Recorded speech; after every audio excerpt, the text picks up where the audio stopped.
to this important meeting on reproductive equity with a specific focus on uterine fibroids, a condition that affects so many women, particularly Black women, yet remains drastically under-discussed and under-prioritized in health policy. Today's discussion brings together not only clinicians, researchers, but women with lived experiences and policymakers, because addressing this issue requires collaboration, compassion, courage. Every other Black person I speak to, and I think we all probably have the same, has got fibroids. Every time we did a session on fibroids, we had hundreds of women on the platform. So a lot around genes and also about treatment, quality of life. Not really very much around lived experiences at all. Really about the options for taking medications,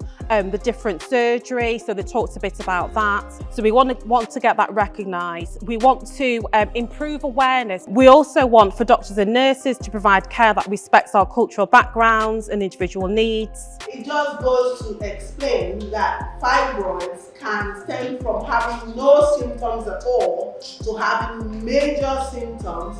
We asked why Black women, why does it grow? It grows in almost every woman across the world, as we've been told. So if you look at the absenteeism from work, the obstetric burden of fibroids, people can't get pregnant.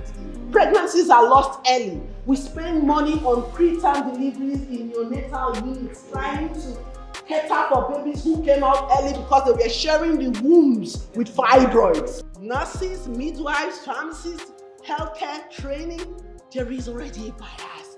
The students are already biased.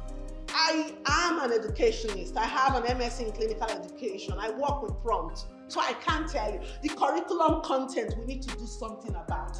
And I want to end on this note. Cultural sensitivity, community awareness, and connections amongst community. The bottom-top approach. Afro-Caribbean women are at a significant disadvantage because they seem to be, less aware of these issues. So I think it's really important that we place emphasis on knowing more about this condition, funding research, genuine research that will begin to shed light on what's going on with fibroids. If you go to your gynecologist and they tell you what you think is not the right thing for you, or you feel they're not addressing your needs, request a second opinion, and you're within your rights to have that second opinion. Please do not allow anybody to fob you off, okay? And I think we have to do better. We have to know that we did everything we can. As an industry, we have to work in partnership to bring down these barriers, to bring down this mistrust.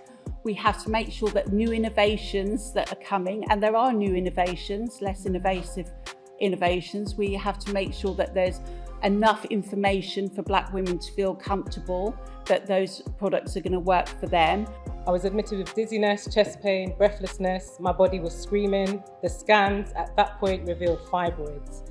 At this time, I was working on fibroids. I was working to serve my sisters in the community, and I couldn't believe that I had fibroids at this point. I was shocked. Bouncing from different gynecology departments to the next, and I won't name them, but it was a lot, and it just felt like a violation. Every time I have to lie down and open my legs and have a scan, it was like, I'm supposed to be doing this with my partner or giving birth.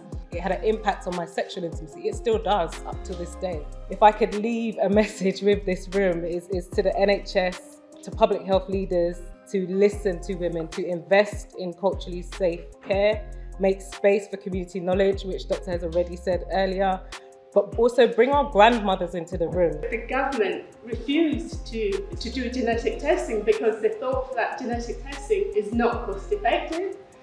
Because Black people lacked stable relationships to be able to find farmers to do genetic testing.